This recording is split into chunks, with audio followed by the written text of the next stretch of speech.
Pour activer le multifenêtrage, rendez-vous dans le menu Affichage et choisissez la fonction Fenêtre en cascade.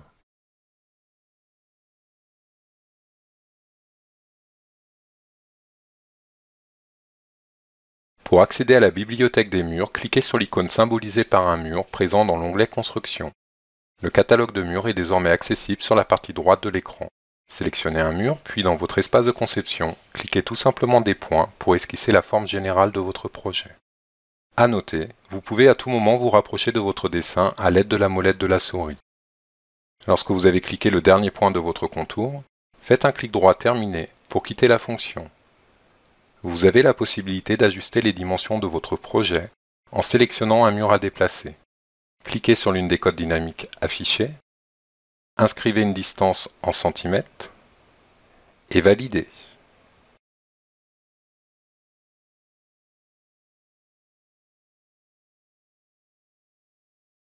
Vous pouvez étirer un mur en attrapant à la souris son extrémité et en le déposant tout simplement sur un autre mur.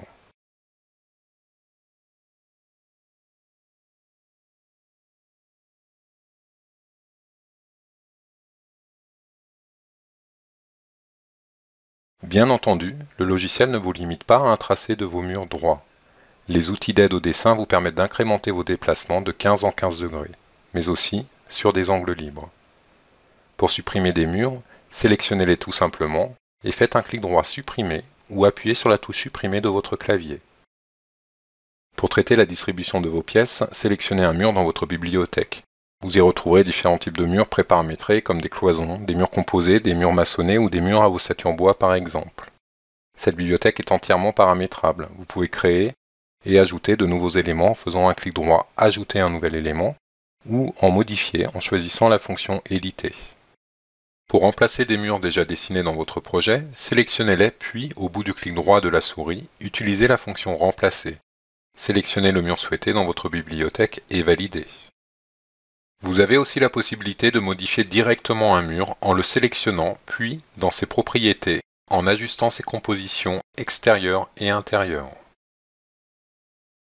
Les modifications sont instantanément prises en compte, et dans cet exemple, les raccords d'isolation et de maçonnerie sont automatiques. Tout comme pour votre contour extérieur, cliquez des points pour concevoir la distribution de vos pièces. À noter, le multifenêtrage mis en avant dans cette vidéo de présentation vous permet d'apprécier la conception 2D, mais aussi 3D de votre projet qui est automatique.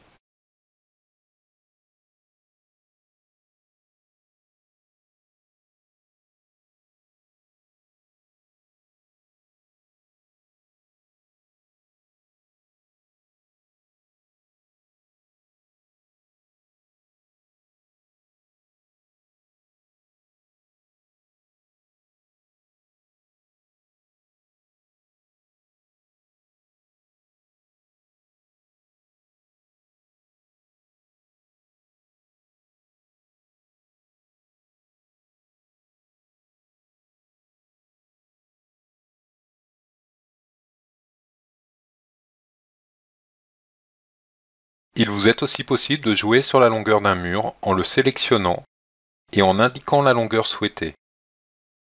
Précisez quelle extrémité du mur doit s'étirer au travers des deux petites flèches situées à droite et validez.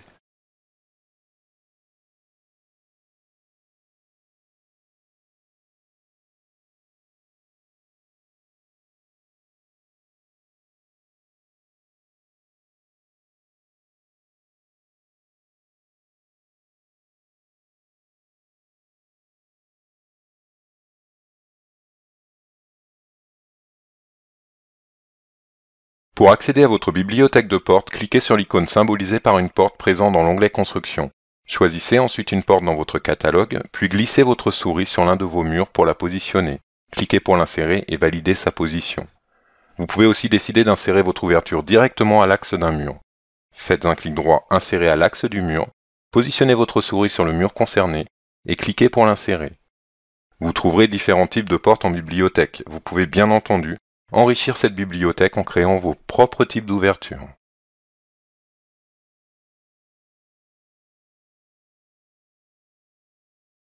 Il vous est aussi possible de modifier dynamiquement un élément dans votre projet. Pour accéder à ces propriétés, sélectionnez-le, puis au bout du clic droit, sélectionnez Propriétés, ou sinon double-cliquez directement sur l'élément concerné pour accéder à ces propriétés. Concernant les portes, vous pouvez modifier ses dimensions, sa composition, son nombre d'ouvrants ou ses détails de panneaux entre autres. Les modifications effectuées seront instantanément prises en compte dans votre projet, tant en 2D qu'en 3D.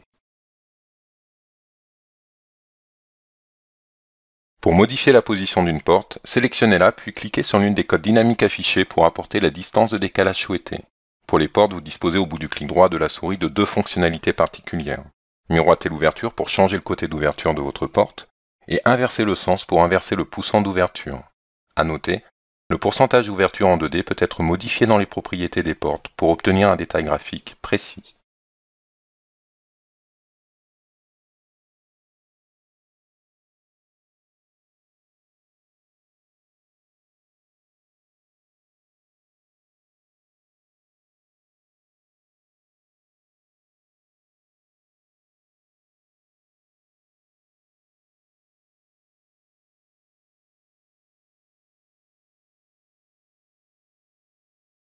Pour accéder à la bibliothèque de fenêtres, cliquez sur l'icône symbolisée par une fenêtre située dans l'onglet Construction en haut de votre espace de travail. Vous retrouverez en bibliothèque différents types de fenêtres préparamétrées et paramétrables. Sélectionnez une fenêtre dans votre catalogue et tout comme pour les portes, cliquez sur un mur pour l'insérer et valider sa position. Faites un clic droit inséré à l'axe du mur avant de la cliquer pour la positionner directement sur le milieu d'un mur. Il est bien entendu possible de positionner la même ouverture sur l'ensemble de votre projet, puis de la remplacer par une autre fenêtre depuis votre bibliothèque, ou bien de la modifier dynamiquement, que ce soit sur la 2D ou la 3D. Depuis les propriétés d'une fenêtre, vous avez accès à différentes configurations, comme le type d'ouverture, fixe, à la française ou coulissante par exemple. Vous pouvez modifier ses dimensions en termes de largeur et de hauteur, le nombre de pans ainsi que les sens des ouvrants. Il vous est également possible d'ajouter des pans vitrés supplémentaires sur les côtés, mais aussi en allège ou en imposte. Dans la section Apparence, vous pouvez modifier son aspect. Vous retrouverez entre autres dans la bibliothèque de textures livrée de base avec le logiciel l'ensemble des teintrales. Pour créer une baie coulissante, rien de plus simple. Sélectionnez dans les propriétés de la fenêtre un type d'ouvrant coulissant et indiquez ses dimensions. Comme vous pouvez le constater, les modifications apportées sont instantanées dans votre projet, en 3D comme en 2D. Vous retrouverez au bout du clic droit de la souris l'ensemble des fonctionnalités liées à vos fenêtres, comme par exemple la fonction dupliquer. Tout comme pour les portes, vous pouvez repositionner les éléments fenêtres directement depuis les codes dynamiques affichés. Cliquez sur l'une d'entre elles, indiquez une distance et validez. Pour insérer des finitions au sol de vos pièces, cliquez sur la flèche située à droite de l'icône des planchers. Vous disposez de plusieurs méthodes pour les insérer. La première que nous allons aborder, par pièce, lorsque vous disposez d'un contour fermé. Pour plus de confort, nous vous conseillons de les insérer depuis le mode de vue en plan 2D Designer. Ce mode vous permettra de bien visualiser l'insertion de vos surfaces. Vous trouverez à droite de votre espace de travail la bibliothèque de plancher et notamment des épaisseurs de finition de pièces préparamétrées. Sélectionnez le titre de la pièce par laquelle vous souhaitez commencer et cliquez tout simplement dans votre projet à l'intérieur de la pièce concernée. Lorsque vous ne disposez pas de contour fermé, comme dans cet exemple de projet où nous retrouvons dans un même volume la cuisine, le salon séjour, un dégagement et une entrée, sélectionnez alors la fonction par saisie des points. Vous pourrez ainsi cliquer librement les points qui définiront le contour de votre pièce.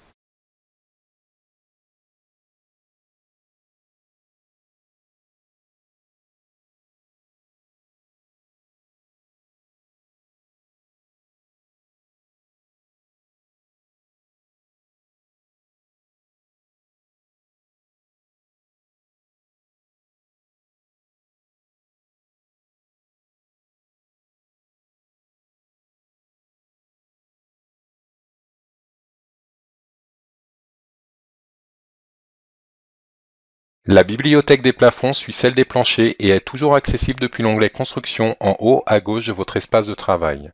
Plusieurs méthodes d'insertion vous sont proposées. La méthode la plus employée est celle par saisie des points afin de pouvoir délimiter son contour depuis le nu intérieur de votre structure. Sélectionnez un type de plafond dans le catalogue et appuyez-vous sur les points d'accroche de votre projet pour définir son périmètre.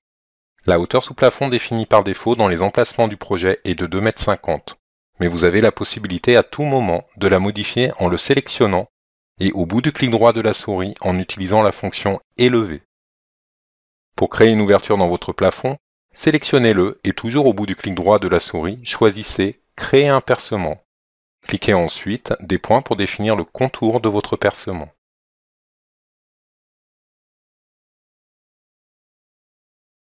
La plupart des éléments que vous dessinez sont dynamiquement modifiables. N'hésitez donc pas, comme dans cet exemple, à sélectionner un élément dans votre projet, que ce soit sur la 2D ou la 3D, et à l'étirer à la souris pour lui donner la forme souhaitée.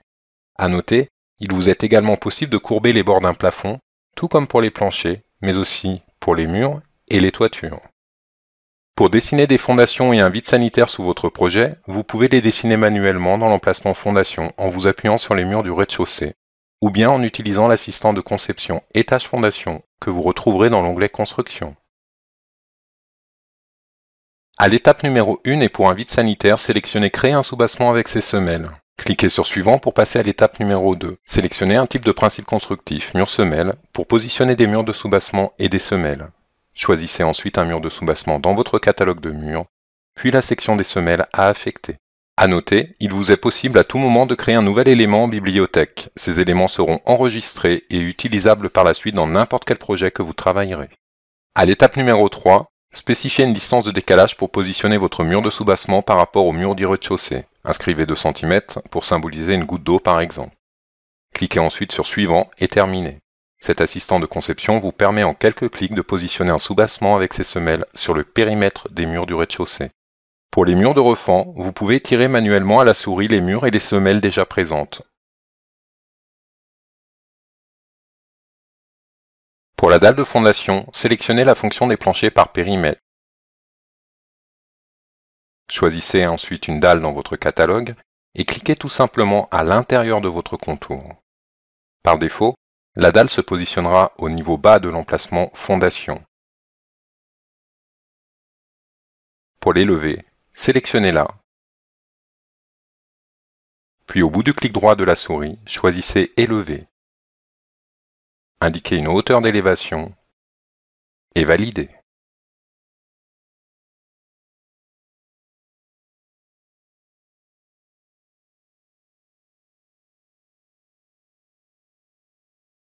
Pour positionner un escalier, cliquez sur l'icône symbolisée par un escalier dans l'onglet Construction. Sélectionnez ensuite un escalier dans votre catalogue et cliquez dans votre projet pour l'insérer. Si vous êtes gêné par les murs ou autres objets attenants à votre escalier, pour effectuer une rotation ou le déplacer précisément, désactivez la fonction d'aide au dessin collision située en bas à droite du logiciel. N'hésitez pas à accéder aux propriétés d'un escalier pour le modifier et créer n'importe quel type de configuration de volet d'escalier.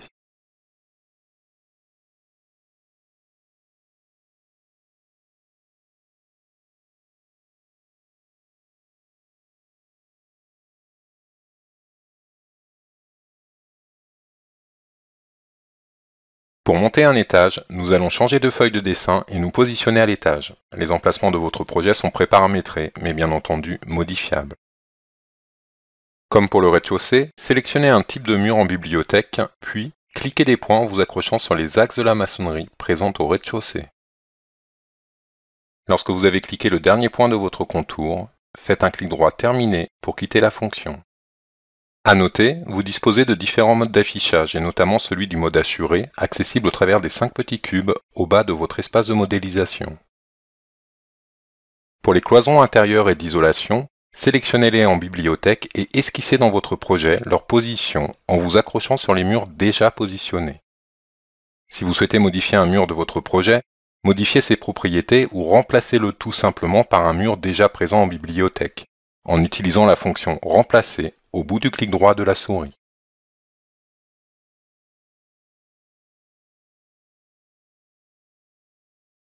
Modifiez ensuite la position de vos cloisons en les sélectionnant et en cliquant sur l'une des codes dynamiques affichées. Inscrivez une distance et validez.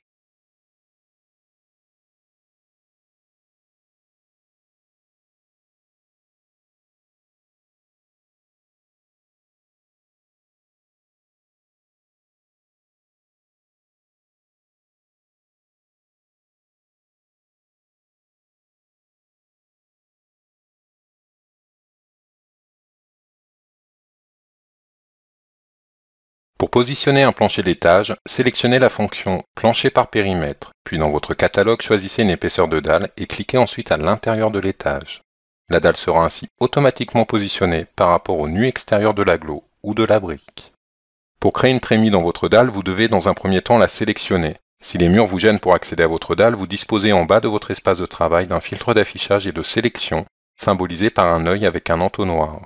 Vous pouvez ainsi geler dans la colonne Sélection les éléments murs à la sélection.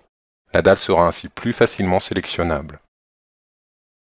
Faites ensuite un clic droit Créer un percement sur votre dalle pour délimiter le contour de votre trémie.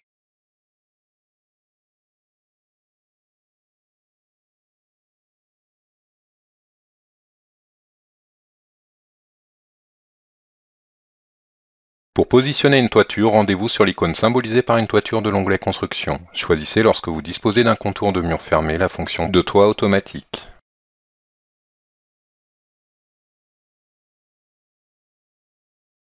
Sélectionnez une toiture en bibliothèque et cliquez à l'intérieur du contour à couvrir. Le logiciel va automatiquement générer des départs de pente à la hauteur des murs de votre emplacement et selon la pente du toit choisi en bibliothèque. Pour lui indiquer des côtés en pignon, sélectionnez votre toit et activez en couleur verte les flèches situées sur les côtés concernés. Cliquez tout simplement sur l'une d'entre elles pour intervertir leur couleur. Faites ensuite un clic droit Propriétés, puis cliquez sur le bouton Forme du toit et choisissez Pignon.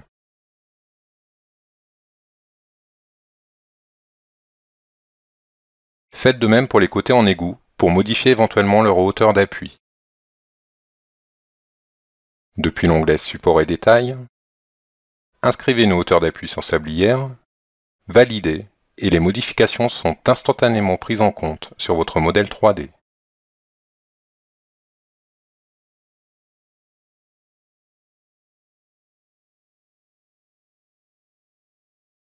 À l'étage, pour positionner un plafond sous toiture, sélectionnez la fonction des plafonds par saisie des points, puis sélectionnez dans votre bibliothèque le type de plafond à dessiner, comme un plafond sous rampant par exemple.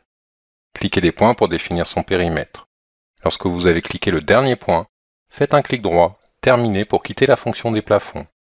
Par défaut, votre plafond se positionne à la hauteur sous plafond spécifiée dans l'emplacement de l'étage. Pour lui indiquer une hauteur différente, sélectionnez-le et au bout du clic droit de la souris, élevez-le à la hauteur souhaitée.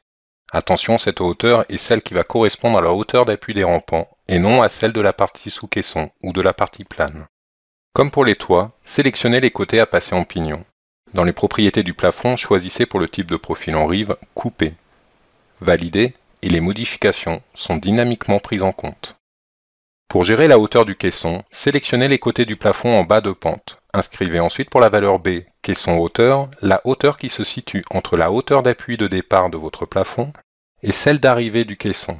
Dans cet exemple, si les rampants de votre plafond sont à 1,20 m de la dalle d'étage et que vous souhaitez une hauteur sous plafond fini de 2,50 m, indiquez la différence, soit 1,30 m.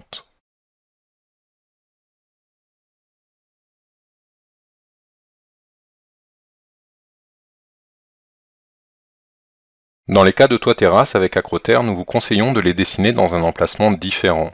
Pour créer un nouvel emplacement, cliquez sur l'icône symbolisée par une petite maison située en bas à gauche de la liste des emplacements du projet. Appuyez-vous sur l'emplacement de l'étage pour créer un nouvel emplacement, que vous pouvez renommer acrotère par exemple. Cela vous permettra de dessiner les différents éléments au même niveau que l'étage. Sélectionnez ensuite un mur en bibliothèque et cliquez des points pour définir leur position.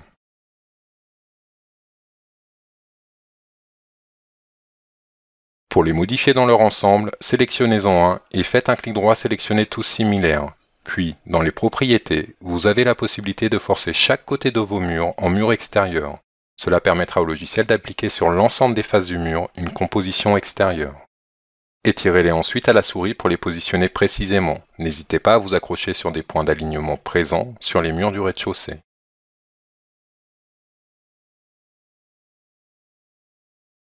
Pour modifier la hauteur de vos murs d'acrotère, rendez-vous dans l'onglet Base et sommet, puis choisissez pour le sommet du mur Niveau réel. Précisez ensuite la hauteur de l'acrotère souhaitée et validez.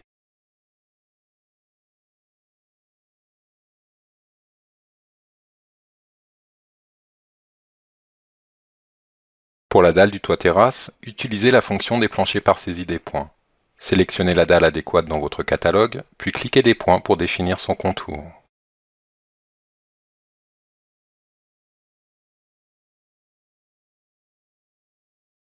Si vous souhaitez symboliser une surface en pente, sélectionnez la fonction des surfaces située à droite des fonctionnalités des toits. Choisissez une surface en bibliothèque et cliquez des points pour définir son périmètre, en commençant par cliquer les 2 premiers points qui définiront le bas de la pente d'écoulement. Faites un clic droit terminé lorsque vous avez cliqué le dernier point. Dans cette boîte de dialogue, indiquez 2 valeurs connues pour définir la position en élévation et la pente de votre surface d'étanchéité. Par exemple, 1% pour la pente, verrouillez cette valeur pour la conserver, et 10 cm pour le point bas. Le point haut sera ainsi automatiquement calculé.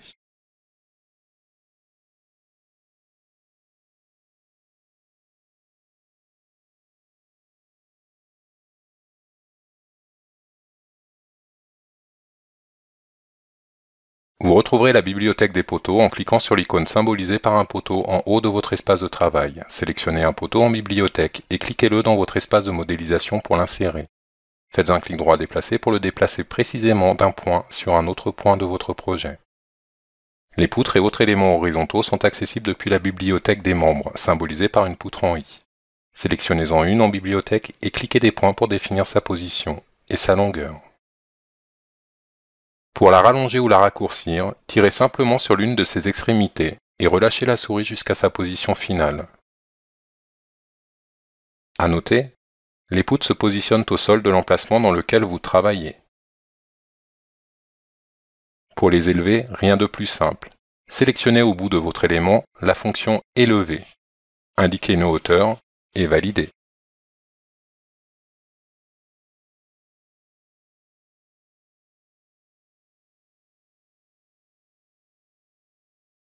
Pour modifier dynamiquement l'aspect de vos objets, vous pouvez utiliser lorsque vous êtes en vue 3D la fonction pinceau située en haut à gauche de votre espace de travail. Vous disposez d'environ 4500 textures livrées de base avec le logiciel. Sélectionnez celle qui vous convient et cliquez tout simplement sur l'objet à peindre. Vous disposez également en bas de l'écran de différents modes d'affichage et de navigation 3D. Le widget de navigation vous permet d'accéder rapidement aux différentes fonctionnalités de navigation 3D, afin de vous déplacer librement dans votre bâtiment. N'hésitez donc pas à les découvrir et à les utiliser.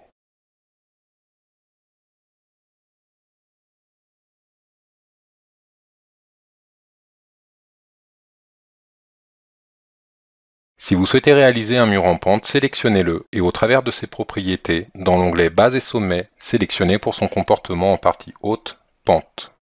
Vous pouvez ainsi indiquer librement une hauteur sur l'une des extrémités et une hauteur différente sur la seconde. À noter, les extrémités A et B sont repérées par un repère de couleur que vous retrouverez sur votre objet 3D. Pour positionner des balustrades et mains courantes sur un escalier, sélectionnez la fonction des balustrades automatiques. Choisissez un modèle en bibliothèque et cliquez sur l'une des marches de votre escalier pour l'insérer. Le balancement est automatique. Sélectionnez le cas échéant les balustrades à transformer en main courante et remplacez-les par la main courante de votre choix. À noter, il vous est bien entendu possible de créer des balustrades différentes et de les personnaliser afin de vous constituer votre propre bibliothèque. Pour les dessiner à l'étage, positionnez-vous dans l'emplacement étage, puis sélectionnez la fonction balustrade par saisie des points. Choisissez ensuite votre balustrade en bibliothèque et cliquez des points dans votre projet. Faites un clic droit terminé pour quitter la fonction. Vous retrouverez la bibliothèque de fenêtres de toit depuis la liste déroulante des fonctions de toiture située en haut de votre espace de travail. Le catalogue fourni intègre des dimensions standards. Vous pouvez encore une fois l'alimenter à l'infini. Sélectionnez un modèle et cliquez-la tout simplement à l'emplacement souhaité. Pour la déplacer, sélectionnez-la et déplacez-la naturellement à la souris.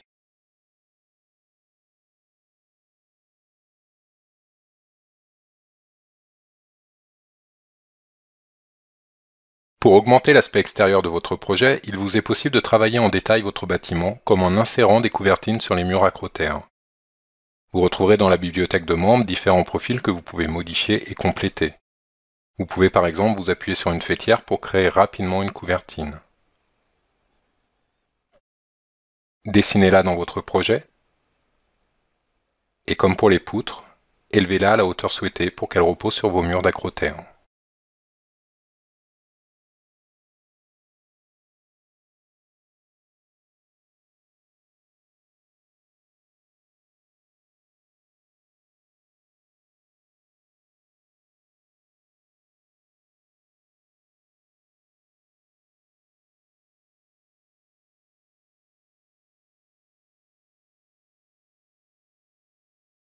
Vous retrouverez les chéneaux et les gouttières dans la bibliothèque de membres du logiciel.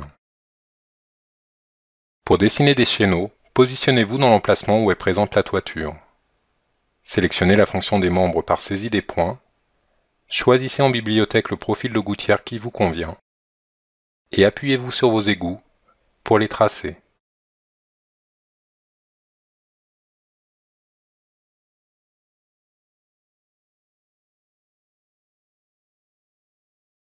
Utilisez la fonction déplacer au bout du clic droit de la souris pour les positionner précisément. Ou bien les flèches du clavier pour les déplacer de centimètre en centimètre. Utilisez la fonction élever, toujours au bout du clic droit de la souris, pour les mettre à la bonne altitude.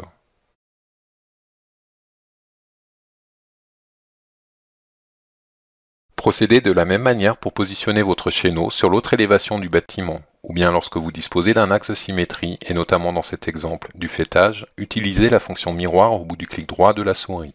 Cliquez alors deux points pour définir l'axe de symétrie en vous accrochant sur votre faîtage, et cliquez sur non pour ne pas supprimer le chéneau original. Pour les gouttières, ou tout autre membre que vous souhaitez incliner selon le rampant d'une toiture, sélectionnez la fonction des membres selon un plan. À noter, lorsque vous appelez une fonction, le logiciel vous informe tout en bas de l'interface de travail de la procédure à suivre, pas à pas. Ici, cliquez d'abord sur le côté du pan de toit sur lequel vous souhaitez projeter votre gouttière. Cliquez ensuite le premier point pour commencer à tracer votre élément, puis le second point pour définir sa longueur. Faites un clic droit Déplacer pour le positionner précisément sur le bord de votre toiture. Par défaut, la fonction des membres selon un plan projette automatiquement votre membre sur le point haut de la toiture. Vous pouvez cependant ajuster son élévation au travers de la fonction élever. Attention, votre membre dispose déjà d'une hauteur d'élévation. Déduisez de cette valeur la hauteur que vous souhaitez retirer.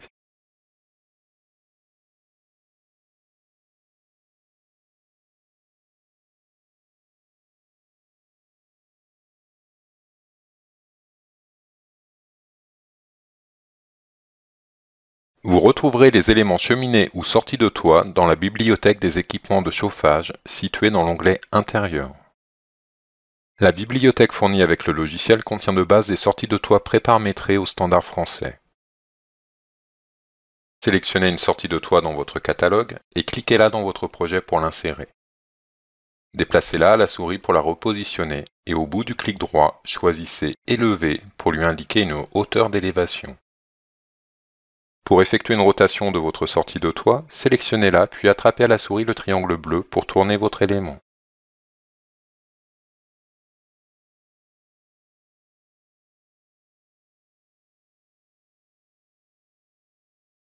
Vous retrouverez les objets de type descente d'eau pluviale dans la bibliothèque des sanitaires située en haut dans l'onglet Intérieur.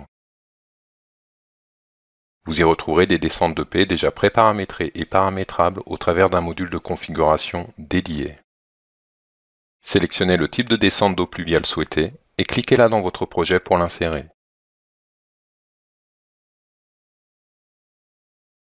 Effectuez une rotation de votre objet à la souris au travers du triangle bleu. Déplacez-le à la souris au travers du carré bleu. Puis au bout du clic droit de la souris, accédez à ses propriétés pour modifier ses dimensions.